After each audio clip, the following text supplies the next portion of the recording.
Masa dah habis. Time out. Ni tengok soalan kalau ada.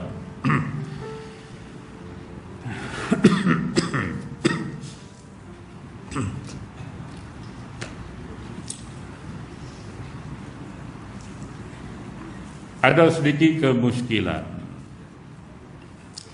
Dalam satu program, semua peserta ditetapkan untuk memberi sejumlah sumbangan untuk perjalanan program. Persoalannya, jika ada dalam aktiviti program ialah diadakan pertandingan, hadiah pemenang diambil dari sumbangan tersebut. Apakah hukumnya? Ada unsur judi dan sebab duit sumbangan bukan duit yuran penyertaan, bohong pencerahan. Baik, tuan-tuan dan muslimat yang dirahmati Jaja, ada satu program. Nah, program itu ada diminta sumbangan daripada peserta, dan sumbangan itu sudah ditetapkanlah berapa banyak. Dan dalam program itu ada pula buat pertandingan. Dan pertandingan itu ada tempat yang 1, 2, 3 pemenang lah. Bukan untuk semua. Jadi adakah pertandingan yang dilakukan dalam program itu yang ambil duit sumbangan peserta tadi dikira judi? Ada unsur judi ataupun tidak?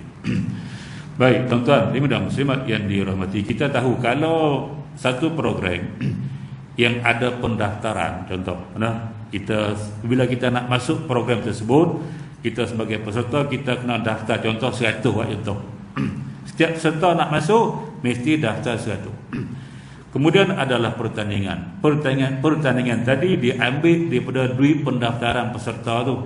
Peserta hak masuk ada 100, tapi hak dapat hadiah mungkin 3 orang contoh, ataupun 10. 10 orang. Bakat daftar 100, tapi hak dapat hadiah cuma 10 orang. 90 lagi tak dapat. Ini judi nama dia. Sebab apa? Sebab dia ada untung dan rugi. Hak dapat 10 tu untung lah.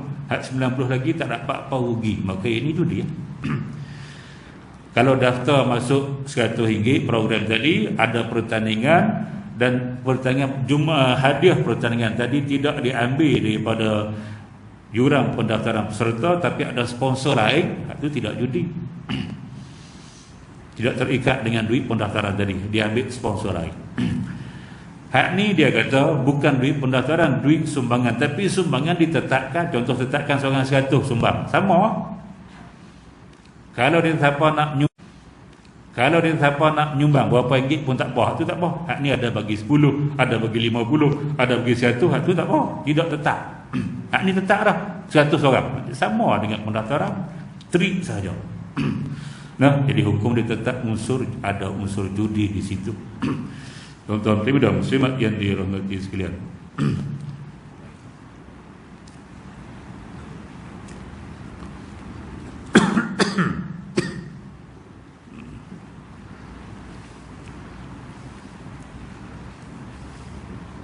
Hukum membaca Al-Quran dengan tujuan minta sedekah di kaki lima, kedai atau tempat orang berkumpul ataupun bank. Baik, tuan-tuan dan muslimat yang dirahmati sekalian. Quran diturunkan dan disuruh baca. Baca, faham makna, amal hukum hakam dia. Baik, bila kita baca Quran memang dapat pahala. Nah, Nabi sebut, aku tak cakap alif lam mim itu satu huruf. La aqulu alif lam mim harfun, walakin alif harfun wa mim harfun wa lam harfun. Aku tak cakap satu alif lam mim satu huruf, tapi alif satu huruf, mim satu huruf, lam satu huruf, mim satu huruf. Setiap satu huruf itu ada 10 pahala. Alif lam mim jadi 30, so minimum. Jadi bila kita baca dapat pahala. Baca kenapa? Lillahi ta'ala. Baca kerana Allah Subhanahu wa ta'ala sungguh kita baca. Nabi pun suruh iqra'ul Quran fa innahu ya'ti yaumal qiyamati syafi'an li ashabi. Bacalah Quran kerana dia akan datang dari kiamat sebagai pemberi syafaat, pembantu kamu, penolong kamu di hari kiamat. Dia akan bantu itu. Baca kerana Allah, liwajhillah kerana Allah Subhanahu wa taala. Bila kita baca ada udang di sebalik, cara itu masalah. Baca nak bagi orang kesian, kita nak bagi nampak kita ni pegang agama. Baca Quran nak bagi orang derma, baca Quran nak bagi tujuan orang derma. Tu ada udang di sebalik cara kotiau. Kalau dia baca tak ada tujuan apa-apa, siapa nak derma, derma lah. Tak ada derma pun tak apa. Dia nak baca kerana Allah, nak pendengarkan Quran, tak apa. Tapi kalau kerana nak bagi orang kesian kat dia untuk derma dengan dia baca Quran, sebab dia duk nyanyi lagu SG Bank, tak jadi. Pakai ribbon hitam. Kalau tak nak derma, dia tukar baca Quran pula, Yasin pula. Hukum dia haram. Kalau dia jadikan Quran sebagai loncatan untuk dia dapatkan rezeki, untuk dapatkan sedekah orang, maka haram. Tuan-tuan dan muslimat yang dirahmati, siapa nak diminta sedekah angkat tangan. Cik saya nak diminta sedekah. Aku nak cerita ilmu kau minta sedekah. Baik, dia minta sedekah untuk apa? Sebab dia tak ada duit nak makan. Cik Nasir makan sayur RM4, capati 3 biji, RM10. Sekali lewat ayam. Contoh dia perlukan RM10 sehari untuk makan. Makan tak wajib 3 kali, sekali nak parah. 2 kali pun boleh. Jadi dia perlukan 10 ke RM15 untuk dia makan. Maka dia tak ada duit. Dia boleh tak tahu tak sedekah. Cukup 15 wajib berhenti. Keperluan dia RM15 sahaja. Cukup yang lebih RM15 tutup pergi makan. Esok nak makan pula tak ada duit, perlu 15. Tak, 15 cukup, 15 berhenti, cukup. Sakat tu dia boleh minta sedekah. Tuan-tuan dan muslimat yang dirahmati. Okey, baju dia dah 3 bulan tak tukar, dia nak beli baju. Baju apa ringgit? Cik Nasir, bandel. Tanya Jan. Okey, baju 30. Aku sampai 30 stok. Tambah duit makan 15, 45 stok. Tak boleh dah. Lebih daripada itu haram dan berdosa. Minta sedekah bukan profesion. Tuan-tuan dan muslimat yang dirahmati, minta sedekah setakat keperluan. Ni minta sedekah dari pagi sampai malam. Pukul 8 pagi ada orang di Bank Islam. Nanti balik kuliah pergi ada lagi orang yang sama. Tu berapa kali tukar? 3 kali masuk Bank Islam. Dia duduk dekat bank. Cukup duit masuk. Lepas tu tak mula masuk. Oi, 100,000 dah lah dalam akaun dia. Betul, mereka duduk pergi cek. Minta sedekah tu ratus-ratus ribu duit dalam bank. Maka dia jadikan minta sedekah sebagai profesion. Hukum dia haram dan berdosa. Pendapatan dia haram. Islam suruh kita bekerja, bukan minta sedekah. Tuan-tuan dan muslimat yang dirahmati, oleh kerana itu nak minta sedekah sekalipun kena mengaji. Man salaka tariqan yaltamisu fihi ilman sahalallahu lahu bihi tariqan ilal jannah. Siapa yang menjalani satu jalan belajar ilmu fardu ain, maka dengan jalan itulah Allah mudahkan jalan dia ke syurga. Tidak payah. Tuan-tuan dan muslimat yang dirahmati, selesai. Jadi sekadar itu dulu. Ada lagi itu.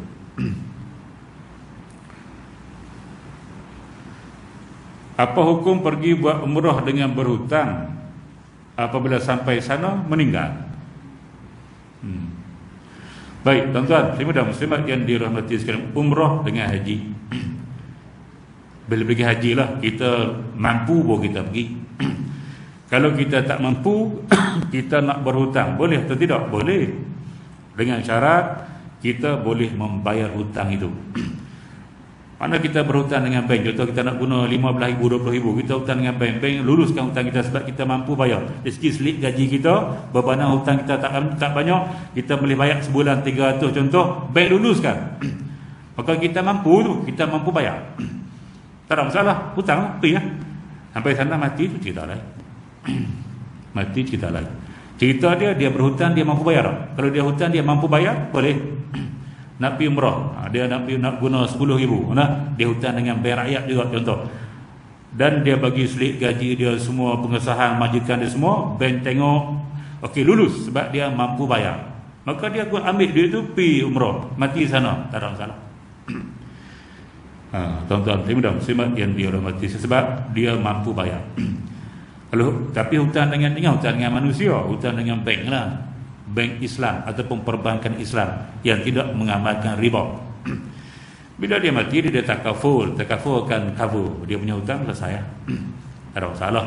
Nah, tuan-tuan muslimat yang dirahmati sekalian, macam tu. Hutang dengan orang masalah. Bila hutang dengan manusia, pergi mati sana, siapa nak bayar? Waris. Maka waris wajib membayar apa yang dia hutang. Nah, kecuali orang yang memberi hutang itu mengatakan aku menghalalkan hutang itu, selesai. Kalau dia tidak halal, maka waris-waris kena bayar. Tuan-tuan muslimat yang dirahmati, dia kata kami tak tahu. Ayah pergi berhutang ni kami tak tahu, tidak ada tidak ada tahid cicak, tidak ada bukti. Sebab tu bila berhutang kena ada tahid cicak. Quran suruh kita tulis hutang kita. Ya ayyuhallazina amanu iza tadayantum bidainin ila ajalin musamma faktubu. Wahai orang beriman, bila kamu nak berhutang sampai tempoh-tempoh tertentu, maka tulis. Tak wajib tulis, sunat tulis. Bila lagi nak pergi Mekah, burung pun kena lepas. Tu Encik Aziz. Takut kita mati sana, burung kita tak mati di Malaysia. Kita mati sana, dia mati di Malaysia. Sebab apa? Tak ada orang pergi makan. Anak-anak semua tak minat burung.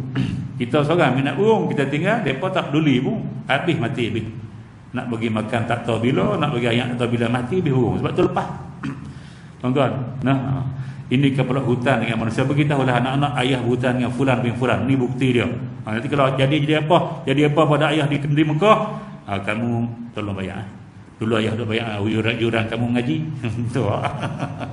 Katakan kalau ayah mati kamu tak boleh bayar hutang. Nah, kalau anak-anak ada duit minta dengan anak-anak, ada hutang dengan orang buat apa? Tuan-tuan muslimat yang dirahmati, kita tak ada masalah. Mana hak mati cerita lagi. Hak hutang kalau dia boleh bayar, tak ada masalah. Baik, selesai. Okey, sekadar itu dulu tuan-tuan muslimat yang dirahmati sekalian, yang baik datang daripada Allah Subhanahu wa taala, yang buruk kelemahan diri saya sendiri. Aqulu qauli hadza wa astaghfirullahal azim li wa lakum. Wassalamu alaikum warahmatullahi wabarakatuh. Bismillahirrahmanirrahim. Alhamdulillahirabbil alamin. Wassalatu wassalamu ala asyrafil anbiya'i wal mursalin wa ala alihi wa ashabihi ajma'in. Allahumma inna nas'aluka al-huda wat-tuqa wal afafa wal ghina. Allahumma ij'al jam'ana hadza jam'an marhuma wa tafarruqana min ba'dihi tafarruqan ma'suma wa la taj'alillahumma fina wa la ma'ana wa la man yatba'una syaqiyyan wa la matrudan wa la mahruman ya rabbal alamin. Walhamdulillah Rabbil alamin. Taqabbalallahu minkum.